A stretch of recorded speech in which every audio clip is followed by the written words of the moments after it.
It's been exactly 3 years since the siege of the U.S. Capitol on the day Congress was to certify the 2020 election results. On Friday, President Biden delivered his first campaign speech of the year and called the events of January 6th the moment when we nearly lost America. He framed his potential race against Donald Trump as a battle for the future of American democracy. The riot began with the outgoing president speaking to supporters at the White House and imploring them to march to the Capitol. CBS News congressional correspondent Scott MacFarlane joins us from our Washington newsroom with the lives that were changed that day and the fears about what lies ahead. Scott, good morning. Jeff, good morning to you. More than 1,200 Americans have been charged for their roles in the attack. And even as time passes, the anger, the divisions, and some of the injuries still remain. 3 years to the day, Thomas Lloyd can't shake the images. It's just how it came out of nowhere. Of the chaos and the carnage. After more than 30 years with U.S. Capitol Police, Lloyd says that one day haunts him. Just the pure brutality of what they went through. A sea of rioters swarmed the hundreds of officers trying to protect the Capitol. You're completely outnumbered. By the end of the day, it was tens of thousands against hundreds of officers. Some beat police with poles, bats, sticks, stolen police shields, chemical spray, or their bare hands. Some called police traitors, or chanted "Hang Mike Pence," or rifled through the office of Nancy Pelosi. Second floor! Lloyd remembers how the mob confronted a lone officer outside the Senate chamber as the vice president and senators escaped.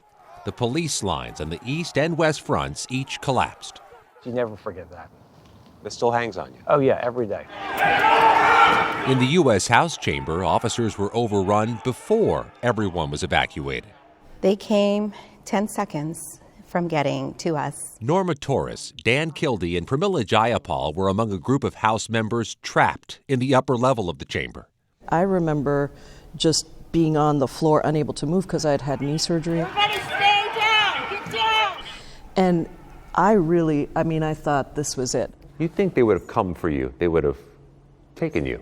They were for sure. They were looking for absolutely us. were. Members of the trapped group have since organized a support group, exchanging regular text messages, and the Democrats among them in the chamber acknowledge they're working through a trauma. The moments that I can't erase from my mind are not so much people banging on the door or this fear of being attacked, but taking my phone and calling my wife and having the conversation that we always hear about. I told her I'm fine. We were not fine. So you downplayed this. We were like hiding underneath chairs with people banging on the door. I got my camera out and started shooting video. And on that video, I catch the sound of the gunshot going off. Yeah. I think we all had a sense that there's never just one gunshot.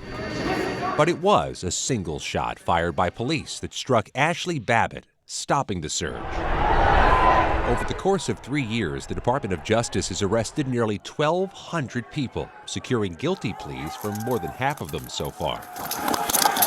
This is not only the largest DOJ criminal investigation ever, it's probably the most successful, too. Scott Frederickson is a former Justice Department prosecutor. They have pretty much a perfect record so far in all of their prosecutions. That's pretty stunning. Sometimes assisted by tips, including from the son of Guy Reffitt of Texas, who turned in his father and testified at his trial, the first of all the rioters. Accused of rushing toward police, encouraging rioters forward with his megaphone, and later messaging, "We took the capital of the United States of America, and we will do it again." Reffitt was also the first to be convicted by a jury.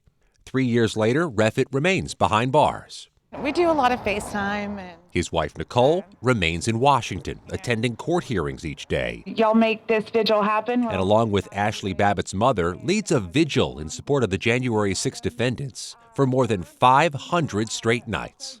What's the goal of doing this thing outside of jail each night? The real goal is to give these people a voice and a platform and to show solidarity. I just love getting letters from people. In jailhouse calls pumped over the loudspeakers, some January 6 defendants argue they're the victims of overzealous prosecutors, with thousands of viewers watching online streams. Some talk about the prospects of future pardons being openly suggested by Donald Trump if he were to retake office. I watch a lot of defense lawyers argue that the January 6th defendants think they were sent here by Trump, and that Trump is to blame for this. You ever think think people that? have to account for their own actions. One man can't do that. My daughter has a very different opinion of that. She said it outside the court Yes, that she day. did. Yes, she said did. it powerfully that this is Trump. Trump deserves life in prison if my father's in prison for this long. That was how she feels. And I respect her feelings on that. It's not how you feel. It is not how I feel. We're going to walk down to the Capitol. Yet Donald Trump is scheduled to stand trial for events related to January 6th as early as this spring at this same federal courthouse. Well, he's a Jan 6er. He's an official Jan 6er. And on the 2024 campaign trail, Trump continues to stoke the fires of January 6th. I don't call them prisoners, I call them hostages. Republicans in Congress have echoed his claims. All you hear about is a 3-hour riot on one single day, January 6, 2021. Some toured the jail last year and met with riot defendants or dropped by to join that nightly vigil outside. House Speaker Mike Johnson announced plans in November to post 44,000 hours of January 6 surveillance video.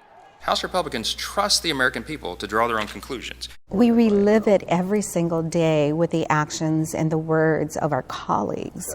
So it is a triggering moment every time there is a denial. In exactly 1 year, Congress will reconvene to certify the winner of the next presidential election. You all think about January 6, 2025 much? Yeah, What do you think's at stake or possible that day? everything. I mean, all of this could happen again. And so that is the work that we have of preserving our democracy. This is where the mob gathered. Yes. For Thomas Lloyd, there's hope and inspiration for what happened 3 years ago tomorrow, January 7th, 2021, in comparison to the nation's darkest of days. There were many battles in the Civil War, and if one particular side got truly beaten, there was a big act of desertion. And that was my biggest fear coming back the next day, that a lot of people would just not show up for work. But when I got the roll call and they all showed up, it was just unbelievable. What did that tell you? Oh, it just showed they were not going to give up. You never give up. The U.S. Justice Department says it's still seeking to arrest at least 80 more people for their roles in the attack. And 3 years later, they've yet to find the person who placed pipe bombs on Capitol Hill ahead of January 6th, which means the largest criminal probe in U.S. history will still grow larger. Yeah, Scott, and the prosecutor in your piece saying that this is the largest and most successful DOJ prosecution ever. I thought that was pretty striking. Scott, you're there every day. You mentioned the lopsided numbers on January 6th, tens of thousands of protesters and only hundreds of police officers. What has changed there since?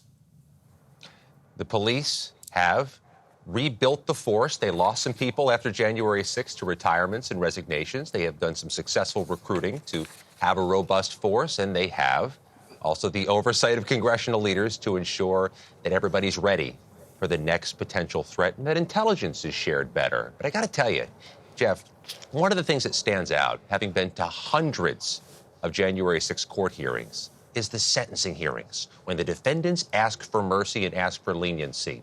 Some are tearful, some are apologetic, some are just simply defiant and still believe the election was rigged. And there was this one moment where a Proud Boy was sentenced, and as he walked out of the courtroom, he raised a fist and yelled, "Trump won." That's what happens still 3 years later. Scott, those congressmen that you spoke with, some of them sit side by side with colleagues who, to this day, deny that it was as bad as it was. And with a quarter of Americans now polling saying that the FBI instigated January 6th, I'm curious where they all feel the misinformation is leading. It causes more friction, it causes more stalemates and bad relationships, and that's one of the reasons why we're facing the prospect of another government shutdown in 2 weeks. Scott MacFarlane, great job. Thank you.